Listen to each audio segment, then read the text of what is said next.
This one is titled Sex Dungeon. Yeah. So we both have gay hats on. I guess so. I think Cool. mine's gayer than yours. Believe it or not. Way gayer than mine. Yeah. Yeah, I don't know. that. For some reason, there's like these very risque names for fly fishermen. That's like fish. I Flies. mean, birds. You know, they're like. Is it? Like Oh, yeah. The red crested tit, and you're like The what? fluffy titted. Yeah. Yeah. Like the blue-footed It's true. booby, the woodcock. Right. It's Yeah, like, yeah. come You're like, on. Come on. What are you guys bored out there? horny. It doesn't it doesn't describe what it looks like. No. You know? It doesn't help me. Welcome to Friends on Purpose Where two friends talk about life, love, and finding purpose.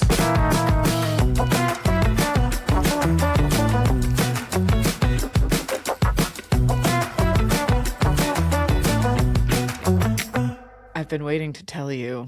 I did my commencement speech. How did it go? Well, I think it went really great, but the Really? energy I got from the kids was a little bit like, but all the old people loved it. So the kids were kind of like, meh. Although, so I thought it went well. I had good energy, whatever. I had practiced it a lot. So it felt really like crisp and natural and funny and touching, whatever. I was perfect. But the kids were kind of like, ugh. And then, but at the end of the whole event, so I had this line in there that I was like a gay only child, and I was both the prize cow and the black sheep. Yeah. And Only child. some kid comes up to me after, and English might have been her second language, and she was like, "Hello, it was a good speech." And I was like, "Oh, thank you so much. Congratulations on graduating." And she was like, "I am also a gay only child." And I was like, nice. Like I had this opportunity for a very touching like moment, and I was like, sweet. Nice. Cool. Yeah. Like, what? So it went well. Oh yeah, it was fine. It was good. It was nice. What was It was like nice. the message? I there don't were know. I just two- kind of wung it. Yeah, I know. I'm like, what did I even talk about? There were two main messages. The first was like really like how you spend your days is how you spend your life. You know, just like there's no magic moment when you become you and when you figure it all out. It's just a compilation of like day after day, and then that becomes a life. But if you feel nervous about like, you're like, well, how do I know what decisions to make? I reviewed the Japanese principle of ikigai, which is like your reason for being. And it was very Eastern in that, like in America, we ask often like, what makes me happy? But ikigai asks you, how does my presence matter to others? So as you develop your reason for being, it's automatically interconnected with other people. And so I just kind of talked about ways to find your ikigai. Yeah, it was fine. It was good, you know. That was a good speech. Thank you. Yeah, I mean the kids. Yeah, I am a gay only child. Nice.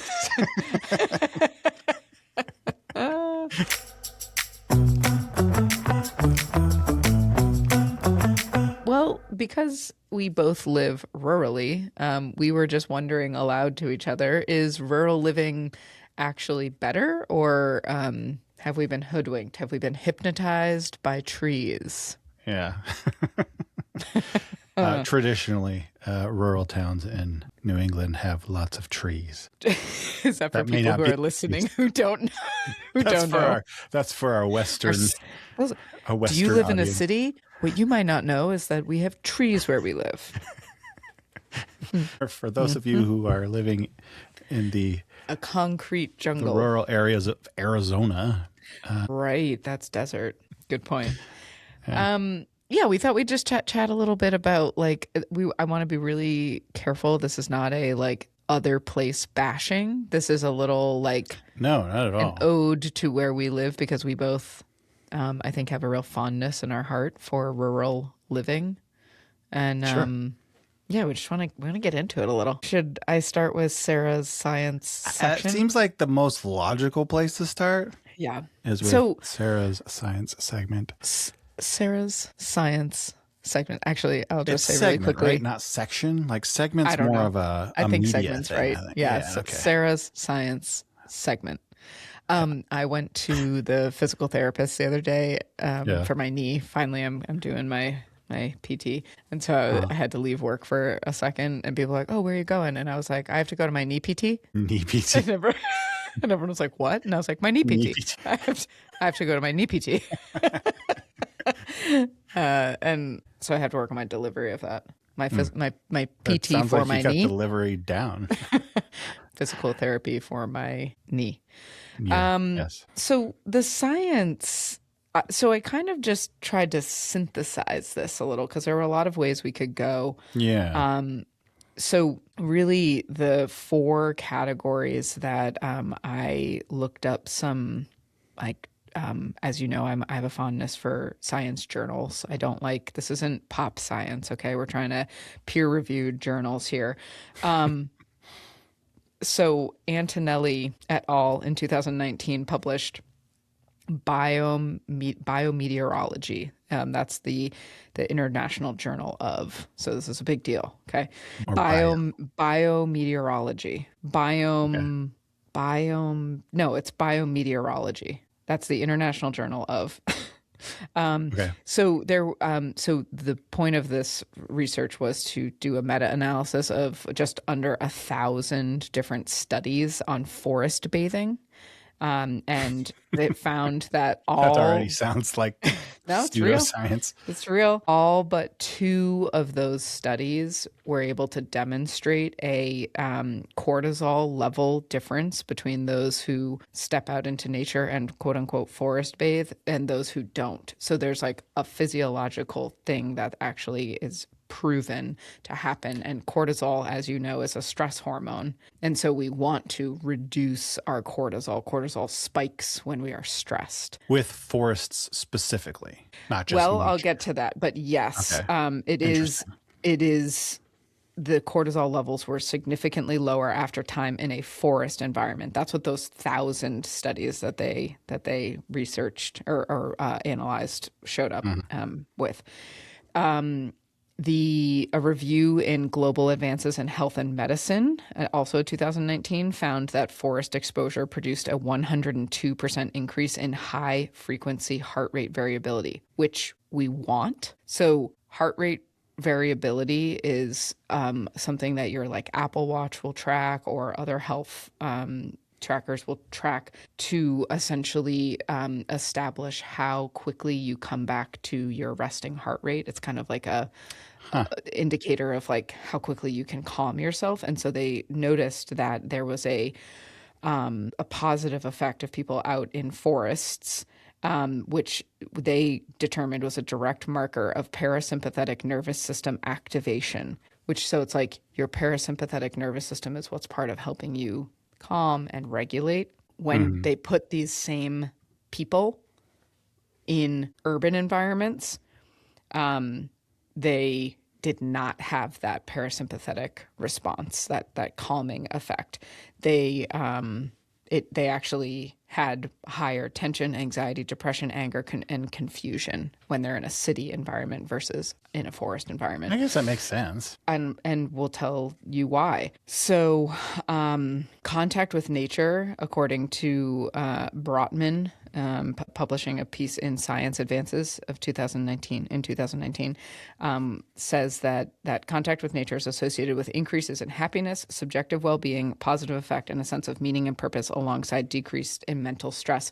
And he kind of relates this to the small self effect, which is that nature, because it's vast and because it's like so interconnected, our sympathetic or our nervous systems are able to stop being the center of attention for a second, and that is important for our self-regulation. Our nervous systems want to be small and they want to not be always the center of attention, but our world currently is set up with emails and texts and social media, whatever, to kind of constantly assume that your nervous system is like, I'm on, I'm Yeah. on, I'm on, I'm on, I'm on. Okay. A Danish study using satellite data assessed green space exposure from birth to age 10 across more than almost 1 million residents. Children who grew up in neighborhoods with more green space had a reduced risk of many psychiatric disorders later in life, including depression, mood disorders, and schizophrenia. And then I'll just do one other quick review.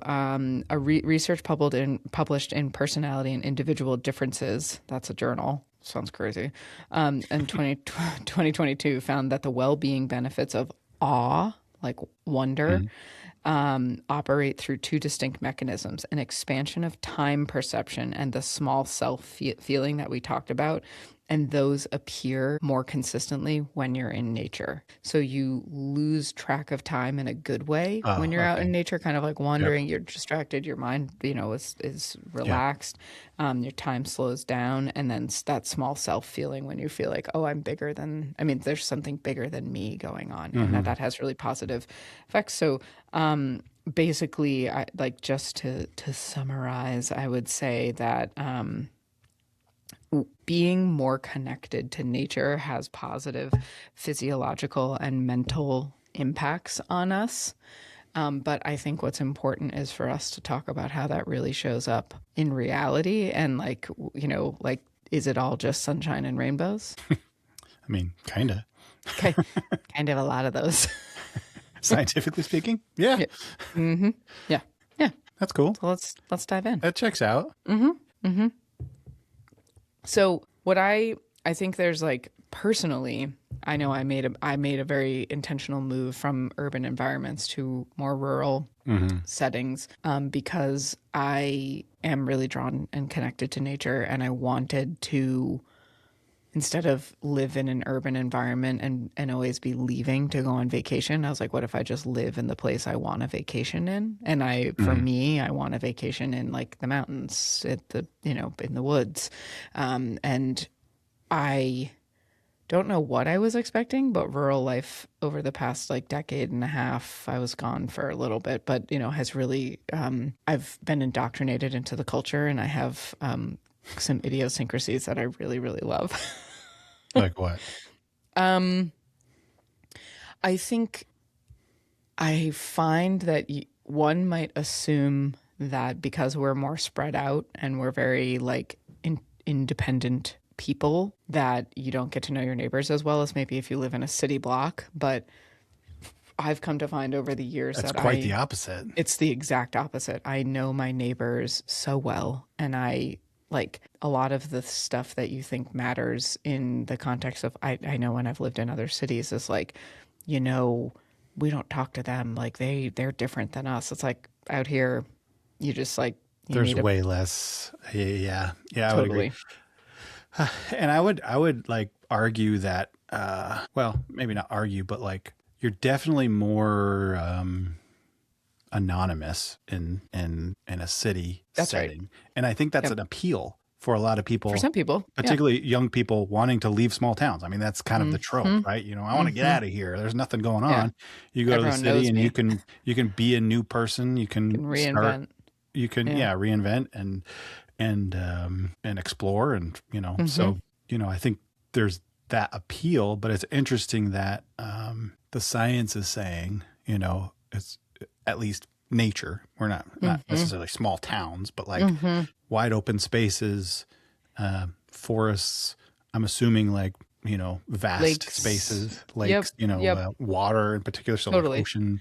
They said there was a study that said that moving water, bird song, and wind through the trees all activate that calming effect. So it's not just And those are all the sounds we have on our phones when we want to try to relax, right? We are not listening to honking city horns. life. Yeah. Yeah. Well, Sometimes there are the coffee shop hustle and bustle, I've had white people noise. from cities come and visit, and they're like, "It's too quiet." You get your Yeah. brain. Well, we would have when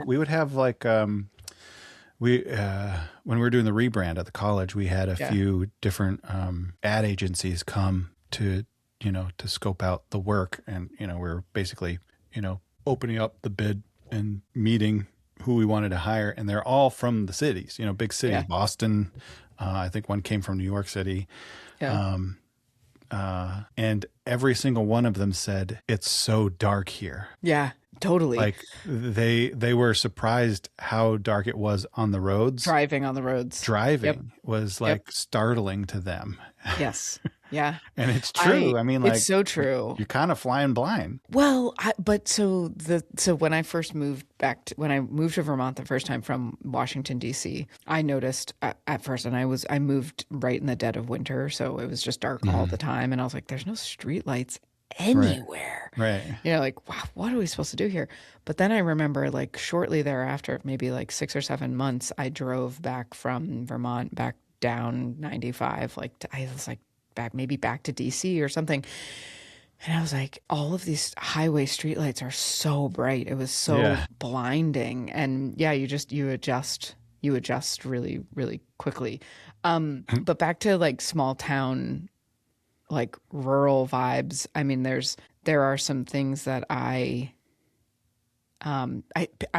hear a lot. People who live in like very suburban areas or city environments are like, well, where do you go shopping? Or like, there's only one restaurant, or what? And they're like, what do you do about blank? And it's like, it says more about kind of like what is most important in your day to day, because to me, going shopping for clothes or whatever isn't important to me every day, but being able to access, it's like different survival skills. Totally. Like, or like different norms, maybe survival is a little extreme, but Emily she was at Kohl's, which is like one of the few places you can shop for various kinds of clothing, from like socks, formal underwear, t-shirts, sports, activewear, that sort of thing. And she was in line with this lady who looked to be from the city from the way she was dressed, like much fancier and higher class than most Vermonters, right? And she looked at Emily and she said, where do people shop for clothes? Like, and Emily's like, this is it. Like, you don't get much higher than Kohl's, believe it or not. In your town, like you could travel to Burlington. You could drive an hour. Well, no, Kohl's in Burlington. Yeah. And Kohl's in Burlington. There are fancier stores, right? But like, they're not accessible. They're like boutique, Well, and I think so. That's a great point, because, I've noticed living rurally also, like the emphasis on kind of practicality, like the things that you take for granted in a city, even like that, like everyone has like city natural gas pumped into their house, and so they have like baseboard heaters or whatever. It's like, whoa, no, we stack our firewood, and we have a variety of options. We have finding but it's like, we have 30 acres here, so on weekends, like most of the time I'm like, I got stuff to do out in the yard, which I want to do, but if you don't have a yard, of course you can like prioritize going to brunch or whatever. In a very different way than there's different priorities, right? And I am I feel very lucky, because it's just like, I choose to live here. I'm not living here because I don't have another option, or my family is here. Like I seek this out, so I want to like it's obvious. I love it and I choose it. Not everyone feels that way who lives rurally. Like there are plenty of people who have a difficult time. We live in a food desert. We live more than 20 minutes away from food. You can't access food without a car here. And yet we're surrounded by farms. Go figure. That's another small town thing, is like, and here in Vermont, it's like an hour to anything, Yep. Like if you're 30 minutes away, you're close. Right. Yeah. Like that's like, no big deal. Yeah. We're kind of lucky because we're just outside of Stowe, and Stowe has a lot of amenities, some nice restaurants, and bougie markets. Yeah. But again, that's relative, because I don't think there's any like formal like black tie restaurants in Vermont. There's no place that requires no way. That I was kind like, of Michael's dress. On the Hill, but no, you can dress up. You can go in you can go in your or your ski pullover or whatever. Nobody's gonna bat an eye. And so it's a weird. To it. Yeah. Yeah, And that's the entire state, totally. you know? Yep. So it's definitely, Same here in Maine. I mean, I yeah. think, yeah, it's like, it's funny. Both my in-laws and my parents came to visit in short succession recently in the spring, and we went to this restaurant that's like, we call it boomer friendly, and both of them asked about dress code, and we were like, Yeah. you can wear whatever you want. Like, you don't have to worry about dress code. I'm like, they require shirts and Right. shoes. I prefer a casual life like that. Like Yeah, I'm me not too. someone who like I necessarily don't like need a formal restaurant, but Yeah. there are times where Emily and I will dress up to go to dinner, sure, and that feels you know, nice sometimes. that's something for us. It's not something required, or part of the Right. culture necessarily. Right. I will say Yeah. that like when I flew down to, I think it was Miami Beach, when I was going home, I noticed it the most is all the people in the airport were like Dressed dressed up. to the nines. Like they Yeah. looked good, Yeah. and it's definitely like a different class over there, but Yeah. also like there's a culture of that where people dress up for the airport, Yes. which Totally. was more normalized, I think, decades ago. Like people would dress up to get on the plane, but Well, Trump's new transportation secretary has made a whole video about not wearing your pajamas to the airport, and he wants to make travel nice again. It's like, Okay. trust me, it's not the girl in her pajamas that's making travel shitty.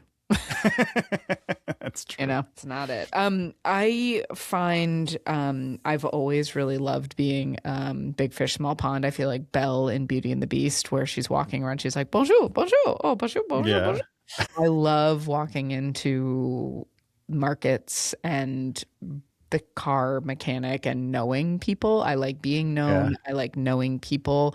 That drives some people crazy, but it's like distinctly, I want those relationships, and you get them here for sure. I think I'm getting better at it. I think my natural tendency is just to be introverted. So it's not that I don't like being known so much as like, I just want to get in and get out, like don't slow me down. So I'll dodge people for that reason. But if I bump into them, I'm talking to them, you know? And when that happens, I do enjoy it, but I definitely don't seek it out. And, going to the grocery store, I'll definitely see totally 2 or 3 people. Yep. And so do you like it? Do you like that? Like overall, no, you don't like it. No, I don't think so, but not in a way that's like, not like, it's not like I don't like it. It's just, I find it inconvenient, Yeah, it's annoying. There's this woman I talked to today. I had a meeting for work, and she just moved to Maine from McLean, Virginia. So she's like was in the thick of it, and now she lives out here. And she was like, I really love it, and I was like, but it's really annoying too. And she's like, yeah, it can be. It's both things. Like, the like what I think I've landed in the like annoyingness of the lack of anonymity does not outweigh the benefit of the type of community you make here.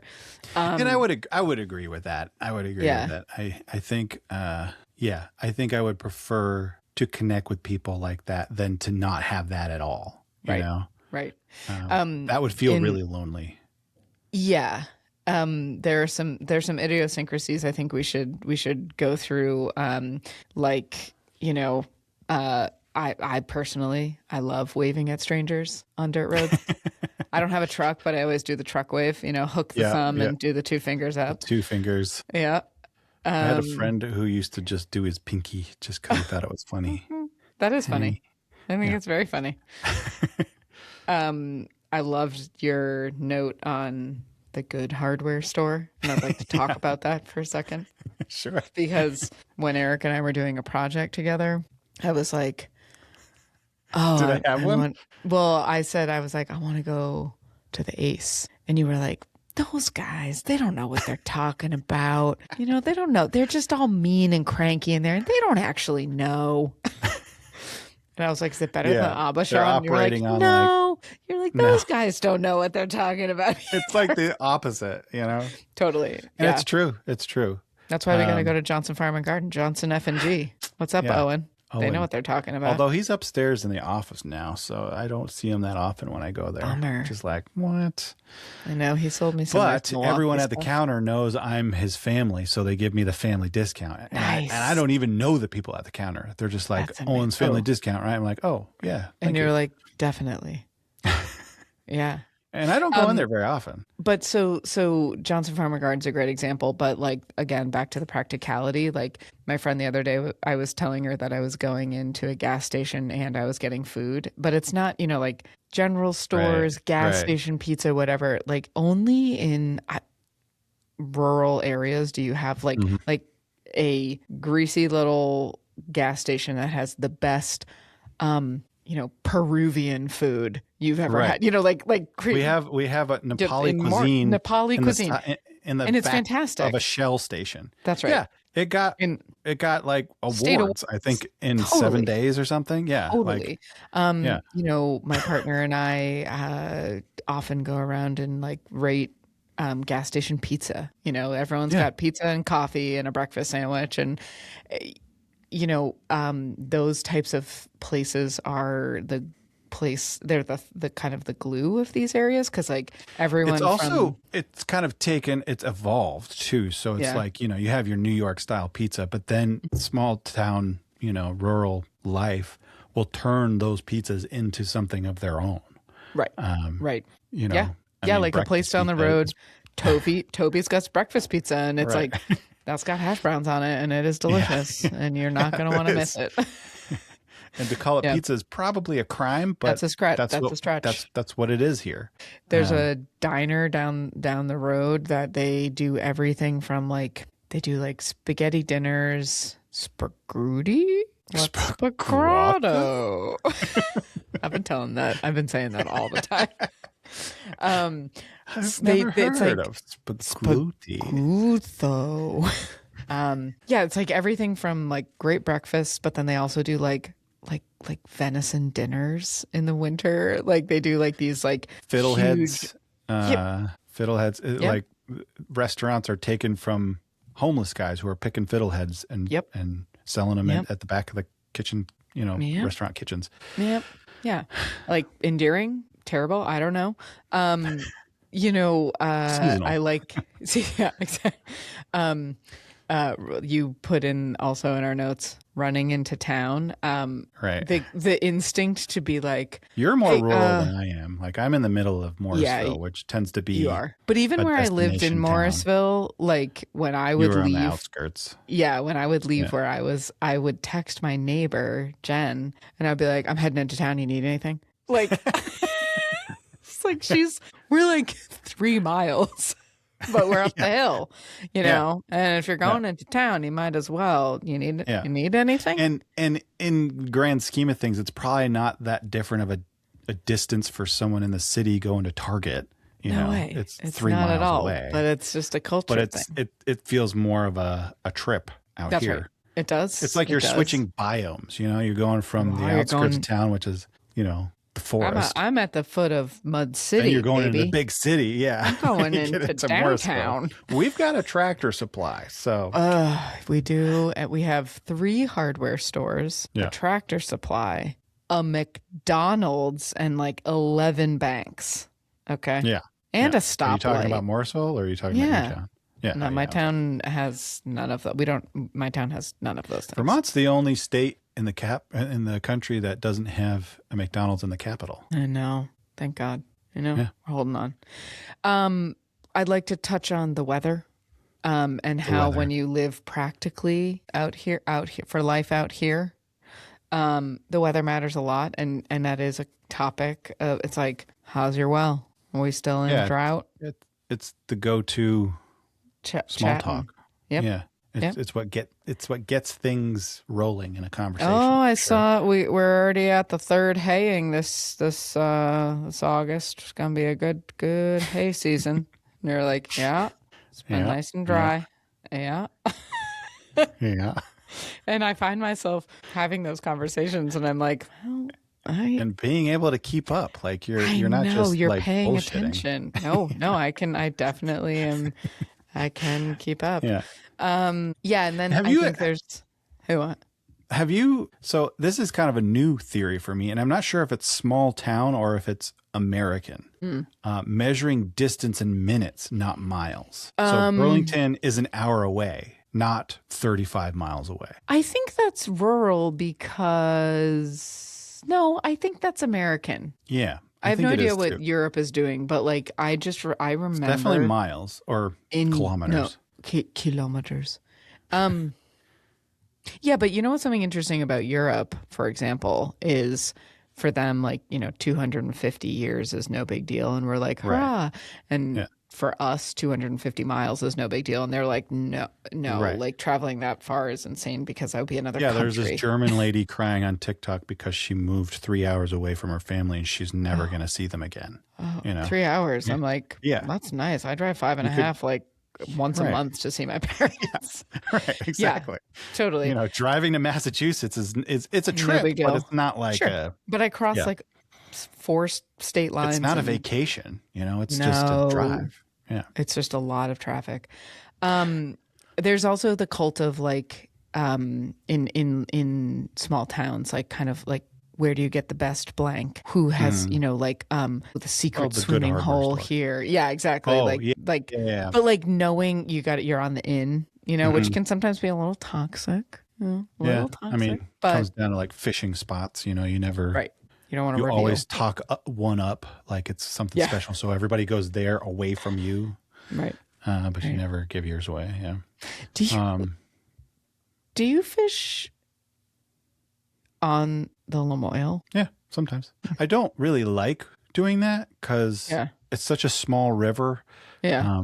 One time you can cast over it in a lot of points, and casting downstream is just kind of annoying because you're just always, fishing against the current, One time I told Emily that I went swimming in the Lamoille and she was like, don't do that. She was like, there's a lot. Yeah. She was like, there's a lot of pesticides that roll into that river. And I was like, oh. So I was wondering if you fish there, but do you catch and release? I wouldn't take that kind of advice from Emily. She's never outside. She has no idea what she's talking about. She's a very smart lady, but she's an indoor kid. Yeah. I love the Lamoille. I mean, it's a beautiful river, and I've taken the kids swimming there. It's not like our go-to swimming spot, but whenever we go, they jump in and have fun. Okay. Great. And then a lot of great swimming holes on the Lamoille. There are. I don't know what you call them. Streams that dip into the Lamoille. Yep. So let's talk a little bit about when people come to these areas and visit us, or they're like, what do people do out here? How would you answer that? How do you say, like, what do you do? What do I do out here? You sit on the porch. I'm a porch sitter. I do love to sit on the porch. Porch sitter. Or I'll go to the public house and sit on their porch. Yep. Someone else's porch. Someone else's porch. I love sitting on your porch. That was a nice porch. That was so nice. Yeah. I mean, a lot of it's outdoor activity, Yep. If I was talking to if you're visiting Vermont and you don't like the outdoors, like, what are you doing here? Wrong vacation destination. Yeah. So you're either skiing or you're leaf peeping. You're snowshoeing, you're hiking. You're hiking, you're doing putting something. Sugar on snow. That's the attraction, right? Yep. So the sense of place is like you come here for the place, like the actual physical location. It's not necessarily the same as if you go to a suburb in Indiana. Yeah, I suppose part of the draw is kind of the quaint New England town. Very much so. So like it's Woodstock cute. Or Stowe. There's some really classy places to visit and very like, I don't know if historical is the right word. Classy is in the eye of the beholder. Yeah. Quaint, I think, is the better. Quaint. Maybe that's a better. Yeah. Very hallmarky. But it's not unlike, visiting the ocean. People visit the coast and Yeah. they're there to be on the water, to be on the beach, and to see the stores and whatever other amenities are in the area. So it's Well, I would say like there's relating that back to the research is like you're actually when you go to those places, you're looking to feel small. You're looking for to like reset your context is like I want to see a mountain, I want to see the ocean, I want to see the vast forest, I want to not, like want to be yeah, out in nature. yeah, I would agree with that. And I don't know if honestly, people that's know that. they're looking for that, but I think that's what they're I think looking they for. do. Yeah, like Yeah. absolutely. You want to if you're. I mean, maybe not everyone, but like that seems like a very real vacation-y attitude. You want to Yeah. get away. You want to see But something different. You we want to live relax. here. Yeah.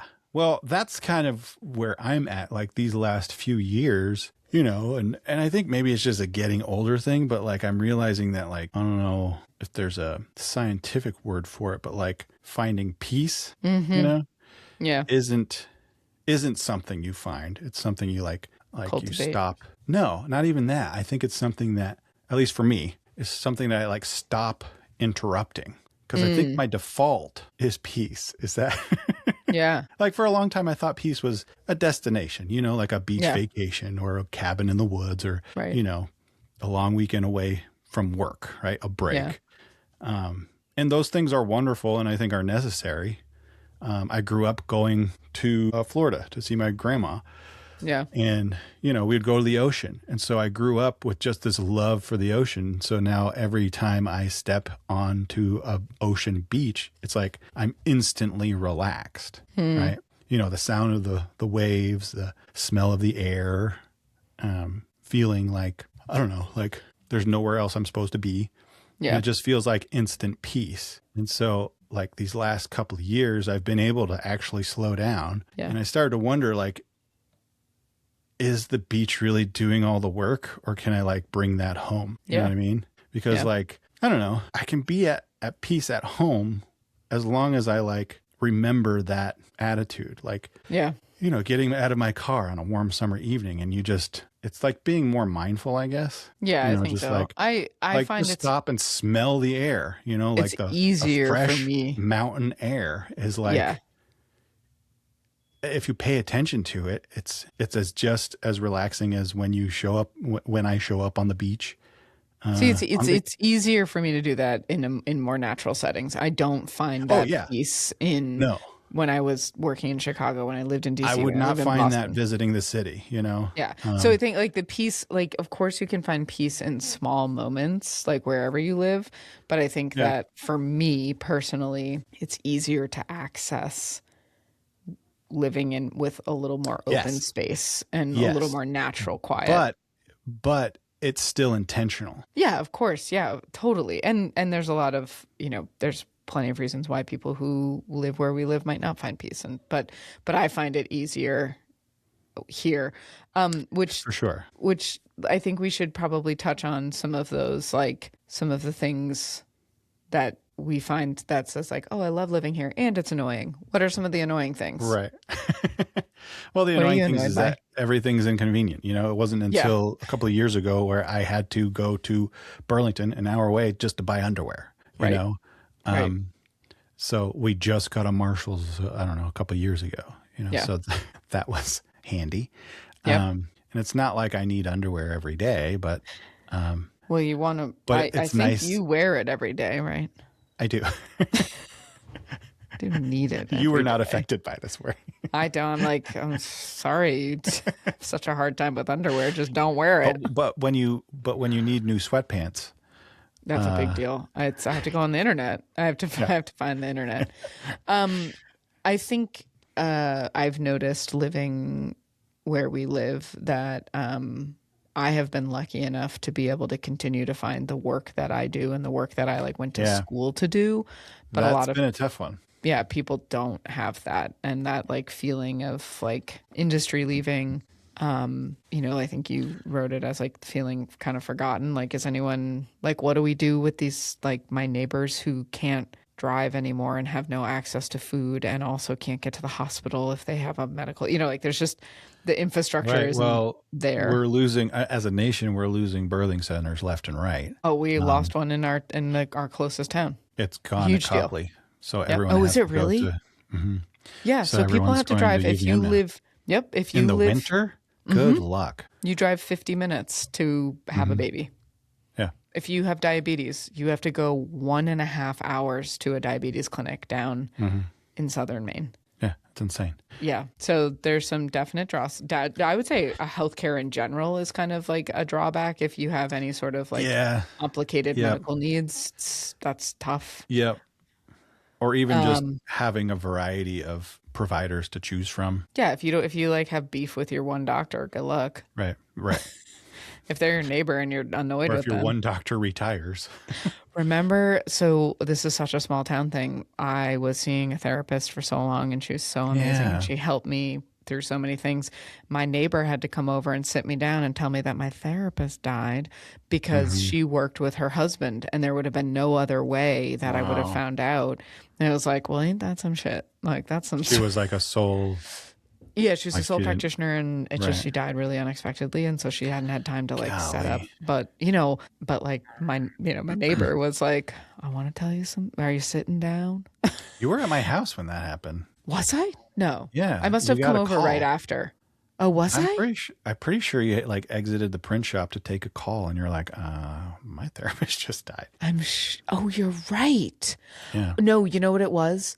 I got the call. I was in the print shop at your house. I got the call that she was in the hospital. But at that point, she actually had died. But my neighbor didn't know. She was like, I just like want to tell you, like, I think there's something going on.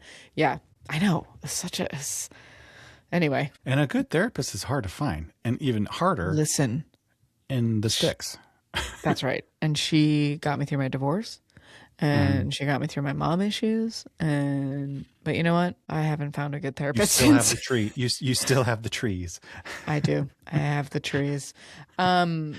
Yeah, things that don't matter as much to me, but like probably matter to some people. Is like bands don't come through here as much. I don't care. Bands, I would rather travel to see, honestly. Me too. We saw Tig Notaro like 40 minutes away from here. You know, the comedian. Sometimes the colleges will bring in acts like that. That's a good point too. Like I actually came to Johnson, and we had a couple of big bands, and certainly Vermont bands will always, like Grace Potter was here. Grace Potter. Yep. We've had some like big names, like oldies, like doesn't matter. Ricky Skaggs has come through, people like that. Yeah. I feel like but like rural areas, that's a great point. Like there is like Brunswick, Maine is where Colby. Nope. Sorry.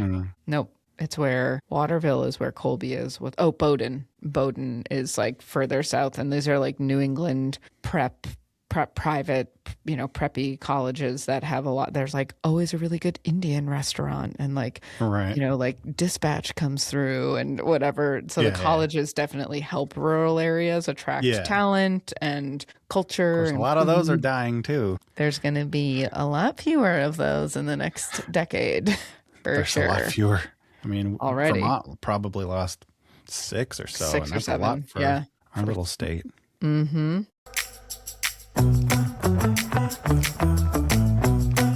Feels like the most New England podcast. I mean, this is literally us just talking about the weather. It's like, okay. I have a whole lot of nothing. But I guess that's our podcast anyway, That's right? our podcast. We're the Seinfeld of podcasts. That's very generous. That's so true. Eric, which of which of these rural idiosyncrasies is Elaine's favorite? Waving on dirt roads, gas station pizza, wildlife in your compost, or knowing all your neighbor's business? I think it's waving. That's right. Yeah. I love waving to everyone. I think pizza is your partner's. That's exactly right. That is exactly right. Okay. Now we're going to take a deeper dive on that one.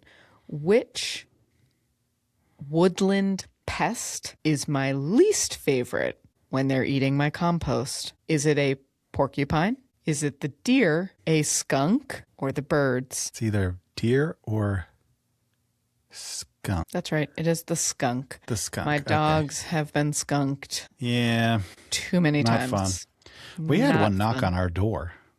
What? Yes. What do you mean by that? one No, night. they didn't. Yes.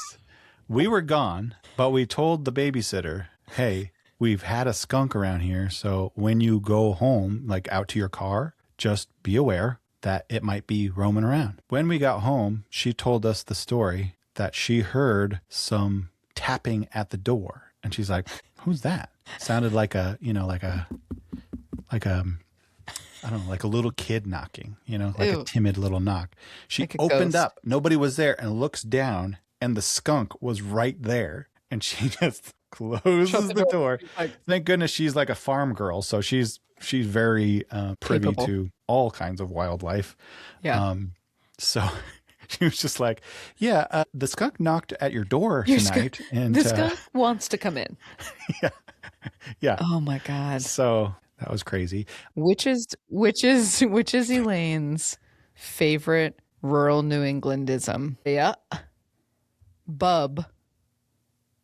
Bang a Yui, or just silent. Pretend Bub? you're at the gas station. No, it's a yeah. Yeah. Yeah. Yeah. I should have put on there, but I didn't. Hard Tellin, not knowin'. I love that one. There's a lot of them. Fred just at the end of the sentence, someone's like, so what do you think about what's happened at town meeting? Hard telling, not knowing. Hard telling, not knowing. Owen has all of them because he works at a Does he? hardware store, right? And Yep. and he's a native Vermonter. Yep. But no, there's like tell you what. I'll tell you what.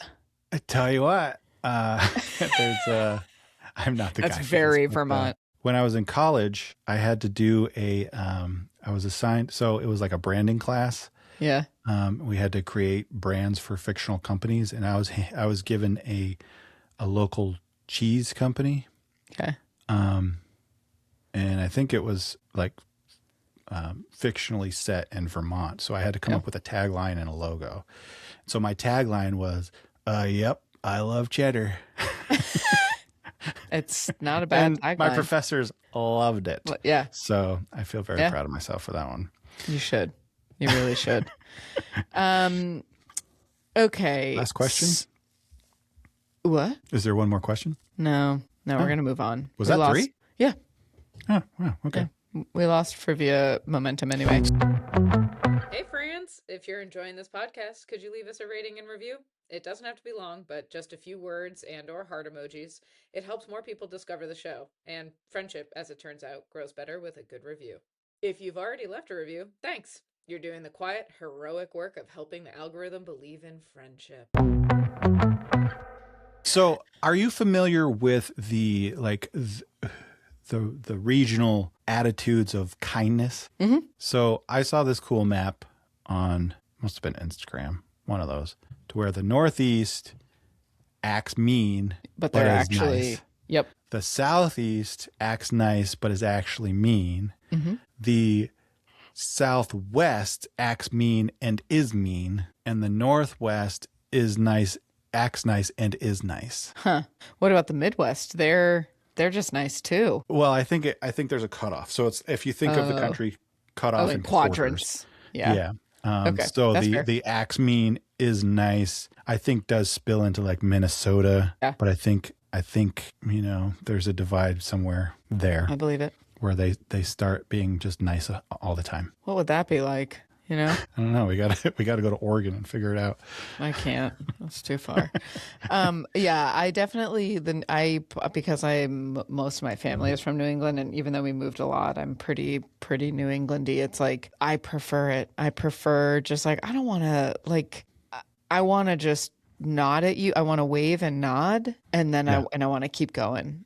Yeah. But I know that if I need you, like, so I wanted to tell you the story. The like. When I moved to Vermont from DC in 2011, I guess it was 2012. I had started working at Johnson already, and Heady Topper was a huge deal. So it was sold out before it hits the shelves. Exactly. This is a local craft double IPA, you know, whatever, Right. like craft boy wet dream, craft brew boy wet dream. And I didn't really know about it. I'd heard about it, but I couldn't get my hands on it. So I was driving on one of these dark ass roads and I saw someone with flashers on, and it's winter and they were on the side of the road, and I stopped and asked if they needed help. And they were kind of like, I really do need help. Could you go down to the gas station and just like tell them I need a tow, whatever, I don't have any service, you know, whatever. I was like, absolutely, no big deal. Do you want to ride? Like, whatever, go down, get it, come back. And like weirdly, within a few minutes, the tow truck did come, and I went and stayed with them, and the perfectly very kind people. And they were so thankful that they pulled a 4-pack of Hetty Topper out of the car and gave it to me. And I was like, That's liquid gold right there. Truly, they were like, what could we do? Thank you so much for stopping. I was like, it's no big deal. But that was like, that's New England. You know, like, I don't need to like blow sunshine up your booty hole. I just like, if you need me, I'll be there. Right. You know, no questions asked. Yeah. No need for like niceties, you know, or yeah. Do you remember I came to your house and we went for a little hike on your property, and I guess there was more like a network of trails out there that goes into, you know, off your property. Yeah. But we ran into one of your neighbors. Yeah. With their kid? No, just a woman, Moira. Oh, yeah. Yeah. Moira Donovan. Yeah. And I'm Why do looking you know at her? You're like, you're like, oh, you're like, oh, hey, how's it going? And I'm like, oh, you're like, this is Eric. And I look at her and like, yeah, you were my English teacher in high school. We're out in the middle of the woods. Nope. Yeah. And she's like, oh, and she didn't quite recognize me. I was like, I'm Eric Kirk. And she's like, oh my gosh. And this was literally like 20 years ago. And then she says, yeah, of course I remember you, which is astonishing first, because I wasn't like a memorable student, you know, like I didn't get good grades. I wasn't like super into English. There were other kids she was definitely focusing on at my time there. But she says, I still have your painting of A Day in the Life of Ivan Denisovich on my wall. Yeah. Like, what? That's so funny. And so it's just like, what in the world? And like, if that's not small town, it's like very small. You're literally in the middle of the wilderness and you run into somebody you know. Yeah, who still has their art on your wall. Or it's like the classic, like, I'm sure this happens everywhere, but it feels very small towny as you're like, oh, hey, huh? And they're like, how's your mother? Yeah. You know, everyone's just always asking after each other. This was what just I like. Ear. I like running in. God, here we go again. It was right here. This. Anyway, that was a tick. Another rural thing. Yeah. For those of you who didn't catch it last episode, well, nobody did because I edited all cut it out because it was disgusting. Elaine pulled like 4 or 5 ticks off her body during our recording, and she just pulled one off just now. I was like, my ear is itching. What is that? Oh. So it's stick. Yeah. It's stick season. Stuck between tick season. Tick season. Now it's stuck between the tape. Anyway. Yeah. Yes, that is very small town, and I love it. I really do love it. And we hear the same thing from Jude because he's going to People's Academy now, and so he is running into teachers Emily and I had. Oh my gosh. And so oftentimes they'll see his name, they'll recognize Kirk because it's not a very common name around here. Yeah. They're like, do you know Eric, or do you know Graham? Do you know Emily? They're like, yeah, that's my mom and dad and my uncle. And then sometimes they'll be like, do you know Robert? And he's like, that's my grandpa, because my dad worked there for a while. Did he? He worked at People's? Yeah, so he got his teaching degree, and then I think he did some, I don't know if it's student teaching or some sort of work up there for a little while. Yeah. Yeah. Well, I don't want to beat a dead horse here, but I think I think it's been interesting that since obviously the pandemic, there's been a huge influx in people moving to more remote areas because they can access their work in, easier ways. Well, they all moved here and then they all moved away. Well, there's still quite a few here, and that has caused a lot of tension, right? Like, don't change the things that we love. Right. And who, I think there's one last thing that I find distasteful in rural areas like this, but it's like, oh, you're not actually from here if you're not a fourth generation, blah, blah, blah. There's a very like, like othering of outsiders, but I think it depends on if you acclimate, if you come here and expect something different. People say it no matter what. You're not from Vermont unless you, Well, can trace yes. But what I'm saying is I personally think, this isn't the majority here. Yeah. But like, if you come here, and maybe I say this because this is me and this is you. Yeah. And you act right. I mean, you come in and you respect the culture. You don't come in here and try to change stuff. I don't know. I think there's a tug and a pull, because there are some things that probably need to change, and there are some like things that should stay the same. Yeah, but you go about it the Vermont way. Right. Well, we were just talking about this at work with someone who just moved to Maine. They bought up like 200 acres, and all the neighbors, there's not public trails, there are trails, and people don't, this person who just bought it is like putting up cameras and, and there's a way to go about like inserting yourself into a rural area that doesn't feel particularly like it shitty. Is like a different country. It is. It really is. Yeah. Like no trespassing versus access by permission versus like we all just, you remember in my property in Vermont, like there are no signs and there's no boundary lines. We just all kind of like maintain the trails and quietly and don't bother each other. And that's, it's a bummer when that gets, that apple cart gets upset, because then people feel like they have to start doing things differently. Yeah. And this is coming from two people who actually really like change. We love change. Famously. We were going to do a podcast about change, but we decided not to because that's boring. I don't know why. It just gives us, but who knows how this will turn out.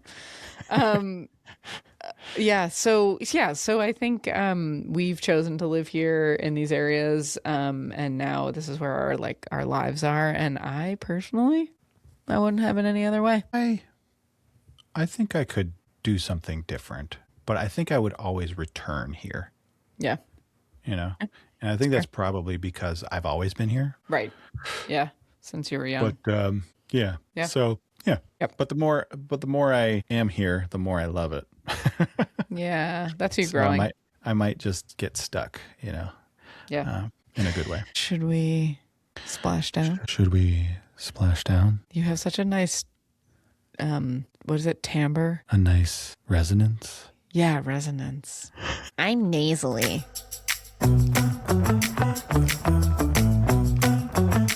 So yeah, we've got a new segment we're trying here because we got some very specific fan mail. Yep. We're famous enough to have fan mail. Yep. From a very special person. Yep. The only person who has provided us with any sort of fan mail is Graham. Our executive producer. Yeah. And he had some really nice things to say. Oh yeah. Okay. Well, yeah. Why don't you kick us off? No, you kick us off. Okay. All right. So his first comment is he quotes Elaine from one of our dream updates. Yep. He says, again, quoting Elaine, she says, "You're such a powerful dreamer, Eric." And then he posts the barfing emoji.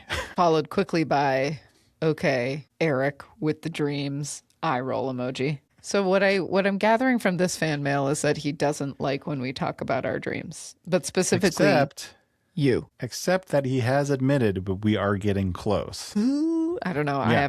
I didn't dream about you, so I didn't this either. time. I've been kind of flagging a little lately. Yeah. Yeah. In response to our ritual episode, he says Eric has a ritual of being an idiot every day. Ha, loser. Yeah, and that one felt helpful for me to understand what siblings are like, I think, because I just don't have any experience. And in response to our rabbit hole episode, great show this week. Eric, cool it with your long nerd stories that suck all the air out of the room. Ha ha. This was a great episode. Yeah. So what I will say, it's like the makings of a compliment sandwich, except it's like open face. Except we never get to the compliment. Well, great episode. Yeah. That's a good. Great episode. I don't know. That was a great episode. Right. No, I think he was serious there. What I would just say, Graham, is keep the fan mail coming. We're here for it. If you ever turn on me, I'm ending the podcast. She will cry. I can't handle it. I don't have siblings. I won't know what to do. Remember how I'm so sensitive and my partner's always like, okay. Yeah. She asked a question about why I bought a certain snack, which is very normal. She was like, oh, why'd you buy all this tinned fish?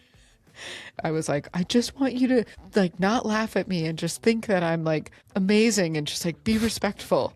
And she was like, okay, sorry, I didn't think you were amazing and treat you with respect when I asked you about your tinned fish. And I was like, she has no. siblings, so Yeah, her sibling. Or a sibling, right? Her sibling. Yeah.